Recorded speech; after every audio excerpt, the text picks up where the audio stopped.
Good evening. Welcome to Chewed. And tonight we're talking about sugar, the not so sweet truth. Dun dun dun. It's pretty scary actually.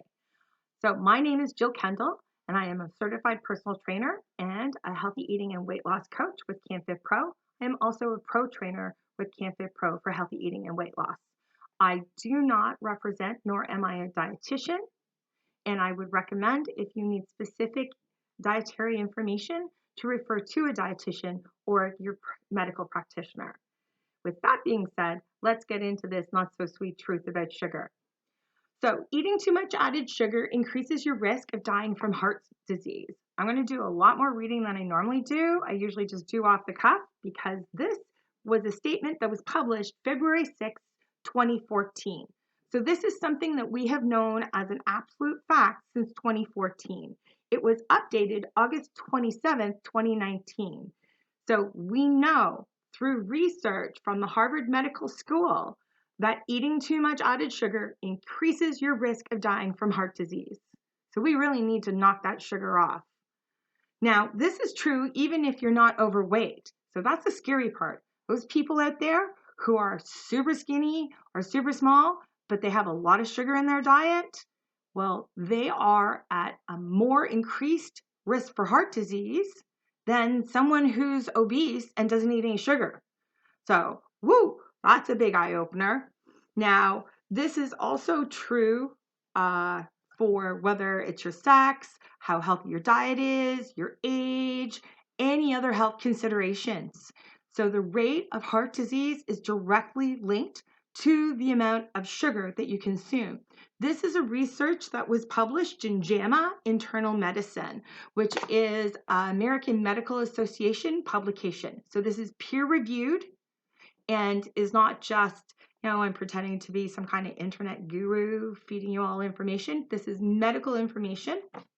That's why I'm trying to read it so that I can be as specific as possible. Now, added sugars are 10% of our calories in our 2018 diet. So 1 in 10 people get a quarter or more of their calories from added sugar. How scary is that? So if a quarter of their calories are coming from sugar, then they are hugely at risk for heart disease.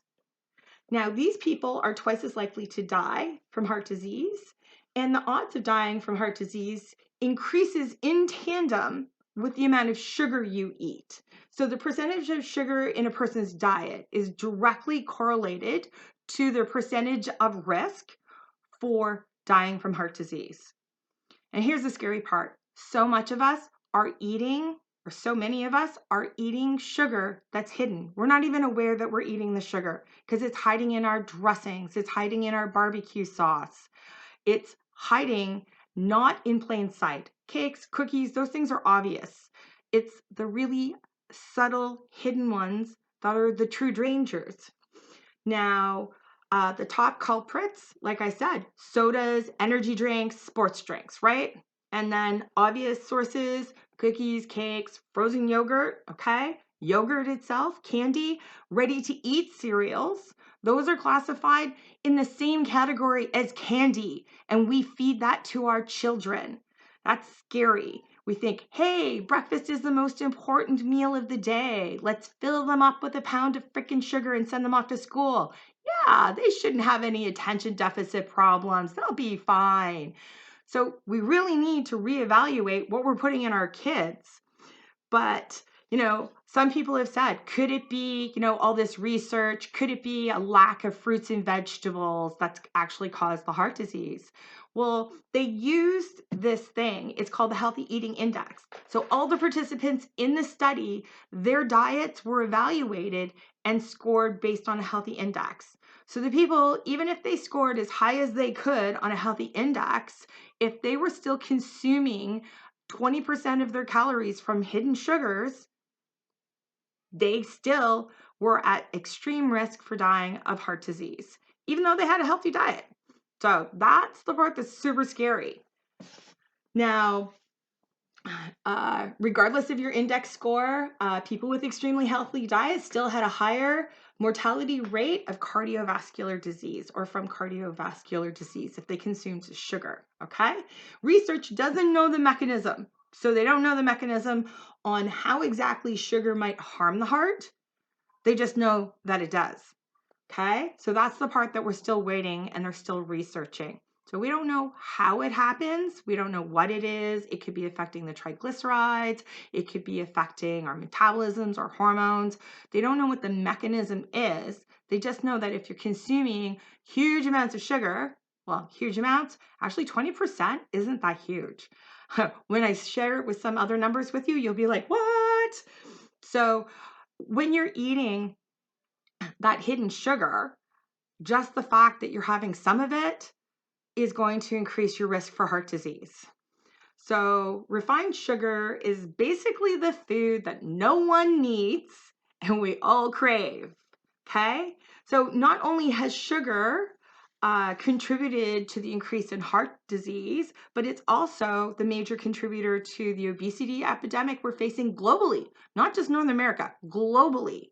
Okay, along with cancer, dementia, and diabetes. Now, these diseases have spread and risen across every nation where sugar-based carbohydrates have come to dominate the food industry. So this is your pastas, your grains, your breads, protein shakes, protein bars. All of these are great places for hidden sugar and are monosaccharides. So they digest the same as the sugar. Our body doesn't tell the difference between it. And you can tell me, oh, I eat honey. It's still sugar. So if you're consuming way too much, you're consuming way too much. Okay? Now, we've increased our sugar consumption by 30% on average over the last 3 decades. Okay? 30%.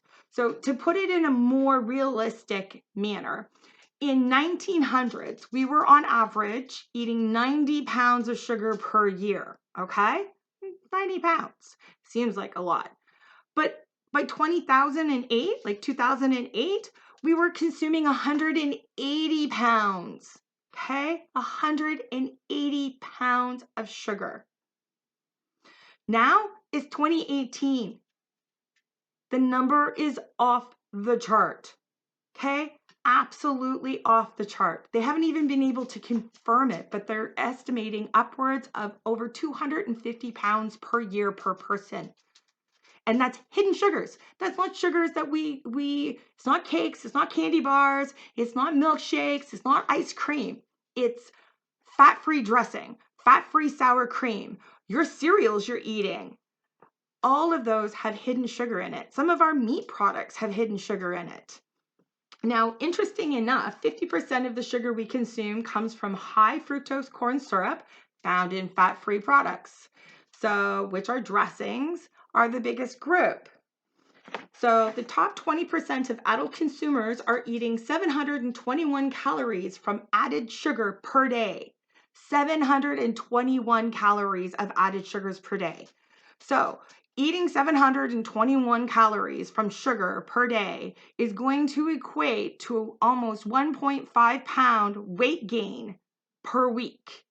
So if you were to find those hidden sugars, if you were to eliminate the majority of them, say 500 calories worth, easy, then you would be losing a pound a week and you don't have to change anything else in your diet. And your heart is going to be extra healthy. How cool is that? Okay? And here's the other scary fact, okay? Children are not much different. They're consuming 673 hidden sugars per day. Okay, there's only 4 calories or 4 grams in a teaspoon of sugar. So can you imagine how many teaspoons? On average, they're saying we're having anywhere between 20 and 32 teaspoons of sugar per day. Who here would willingly put even 20 teaspoons of sugar in their mouth per day? Not one of us, okay? But it's in our food. It's hidden. It's like I was saying before in my first video, when I was looking for hidden sugars in my diet and I found that my awesome hash brown potatoes, the second ingredient was sugar water. Okay? It's hiding in everything. Marketing gurus, they do research to find the sweet spot, okay? That's the place or the amount of sugar they can add to a product to increase its consumption by 30%. How ridiculous is that? And we're eating it. So how are we supposed to have control over our weight, our health, and our heart if we're eating and consuming these hidden sugars? So what I'd like to challenge everybody is a call to arms. We all need to become sugar sleuths. We all need to find that hidden sugar. What I would recommend is the best way is to eliminate the obvious sugars to start with. Our cereals, our cakes, our fat-free products. All of those things need to be eliminated from our diet.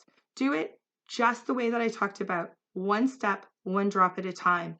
So you could start with, I'm going to eliminate my breakfast cereal. I'm going to find a breakfast cereal replacement. And when you finally have a good replacement and you feel comfortable, then you can move on to the next item on your list. You could be, I'm not going to eat ice cream, or I'm not going to have cakes or cookies. I'm only going to do it once a month.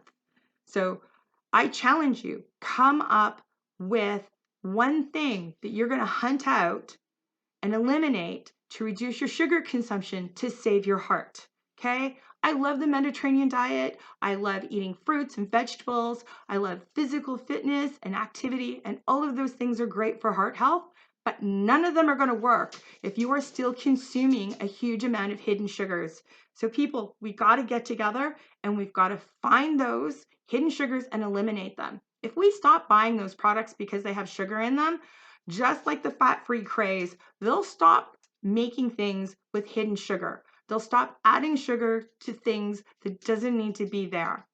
Anyway, I'm like, got all lost in soap opera here. It's like, hop on my soapbox, kill sugar. Anyway, when in doubt, make your own, okay? So if you are worried about your ketchup, you're worried about your dressings, you're worried about your fat-free products, go full fat and go homemade. Homemade's always safe, so long as we're not adding, a whole bunch of sugar. And those people out there who are saying, oh, I only use honey or I only use maple syrup, it's still sugar. Chemically, it's sugar. It's just got a different composition. It's still sugar.